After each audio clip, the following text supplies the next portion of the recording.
The slow and steady race.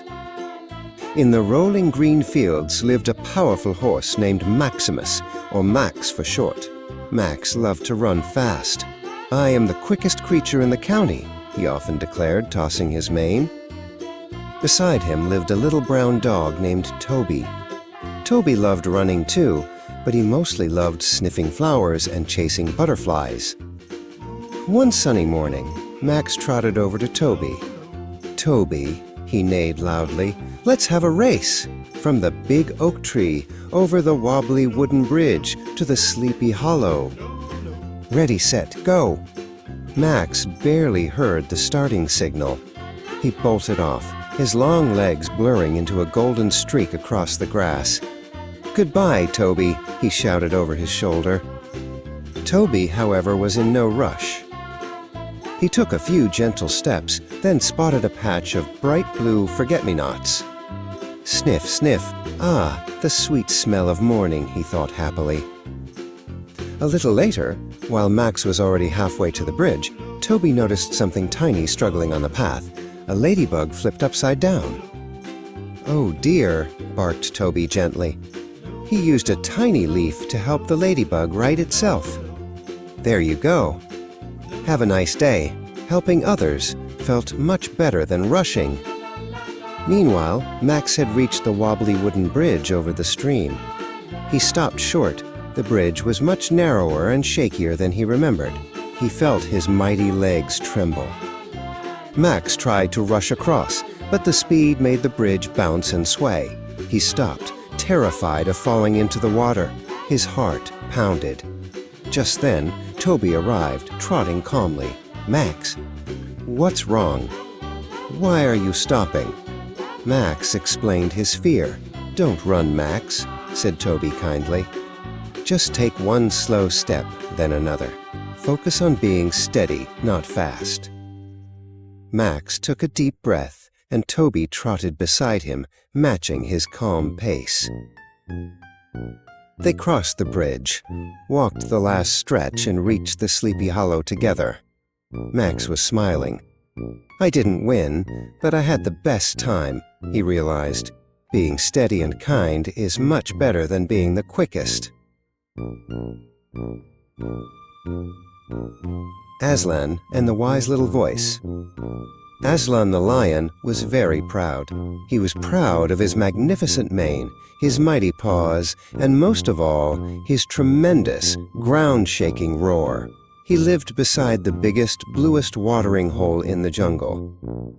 "Today," Aslan boomed to himself, shaking his mighty head, "I shall find the perfect spot to practice my very best roar." He stretched his strong legs and began to walk along the winding, green banks of the river.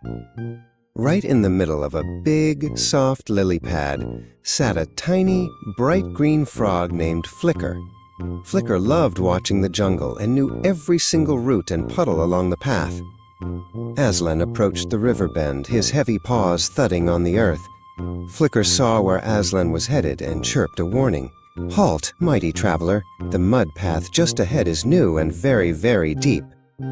Aslan stopped, looked down at Flicker, and let out a huff. "Pah! You tiny little thing. What would a frog know about mighty paths? My paws can handle anything." And with a flick of his tail, Aslan ignored Flicker's warning. Squelch! Aslan took one proud step and then another.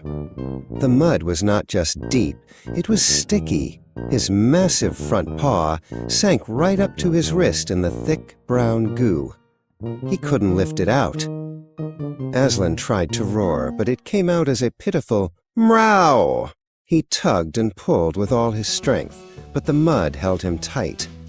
"Oh dear," he sighed, realizing that his strength wasn't enough this time.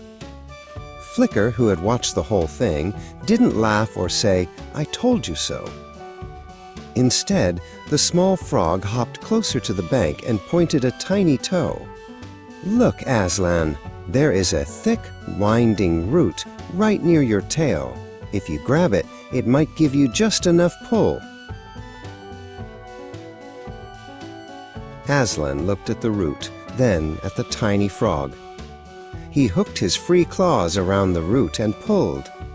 Slowly, carefully, with a huge sloppy pop, he yanked his sticky paw free of the mud. Aslan shook the mud off and looked down at his tiny, wise friend. "Thank you, Flicker," he said, this time with a true, kind roar. "I learned today that good advice doesn't come in a size. From now on, I will listen to every voice, no matter how small." The lion who sat down. Aslan was the mightiest lion in the whole savannah. His mane was the color of a sunset, and his roar could shake the dust from the tallest baobab trees. But deep down, Aslan felt very, very lonely. Not far away lived Nimbus, a sheep as fluffy as a cloud, and as timid as a whisper. Nimbus spent his days nibbling clover, always keeping an eye out for anything new or loud. He worried about everything. One afternoon, Aslan wandered past the shady acacia trees, tired of his own quiet cave. He peeked through the leaves and saw Nimbus, peacefully eating clover near the edge of the field. Nimbus looked up and saw the enormous shape emerge from the shade. A lion! He froze completely still, his eyes wide and round like shiny pebbles. His wool puffed up even bigger from fright. Aslan didn't mean to be scary. He just wanted to say hello, but when he opened his mouth, the sound that came out was a deep, rumbling growl. It wasn't a greeting. It sounded like thunder. "Oh dear," sighed Aslan. He knew that growl always frightened everyone away. He sat down heavily, resting his chin on the grass, trying to look as small and harmless as a fuzzy boulder. Nimbus watched the mighty lion sit down. The growl was gone, and the scary shape now just looked lonely. Slowly, nervously, Nimbus took one tiny step away from his clover. Aslan noticed Nimbus's small movement. He didn't move an inch. Soon, Nimbus walked all the way up to Aslan and gently nudged the lion's huge paw with his nose. "I thought you were going to eat me," whispered Nimbus. "I thought you were going to run away," murmured Aslan. They learned that day that even if one is big and strong, and the other small and soft, they could still be great friends. Aslan and Nimbus kept meeting by the acacia tree. The lion learned not to roar, and the sheep learned not to fear. The most important thing is not what someone looks like, but the kindness they keep inside. Otis and the quiet screen. Otis carried his screen everywhere.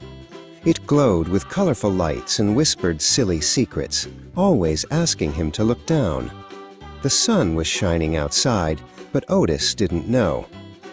His Aunt Leona tried to tell him that the world was full of wonderful noises, smells, and surprises. "Look, Otis," she called. "The cat is wearing your slipper." But Otis just heard the little ding of a new level starting. They went for a walk to the park. Otis followed Leona, his thumb doing all the walking for him, tapping and swiping. He bumped into things more than once. "Careful, dear," Leona reminded him gently. Right over his head, a bright blue parrot with a long red tail landed on a branch. It whistled a loud, complicated song. Leona stopped to listen, but Otis didn't look up, even when the bird dropped a shiny feather right beside his shoe. Tap, tap, whoosh. Otis was so busy winning a race on the screen that he didn't see the big, bumpy tree root sticking out of the path. Wobble, stumble, thump. The screen skidded and landed face down. It was dark, completely dark. Otis stared at his hands, which suddenly felt empty and floppy. His game was gone. His secret whispers were silent. "Oh dear," said Leona, kneeling down. "Sometimes things just need a rest." Otis sighed, but because he wasn't looking down, he saw something flutter. A monarch butterfly, orange and black, dancing right past his nose. Otis got up slowly. He watched the butterfly float over a patch of purple clover. He smelled the fresh, damp earth. He picked up a curvy stick and used it to draw a giant smile in the dirt. Leona smiled and walked ahead, following the curvy path. "Look what happens when you look up, Otis," she called. Hidden behind some mossy rocks was a tiny, sparkling stream that shimmered gold in the sunlight. Otis realized the real world was full of better graphics and more surprising levels than any screen could hold. He put the quiet screen safely into Leona's bag. "Thank you for the walk," he whispered to the world, and they kept exploring,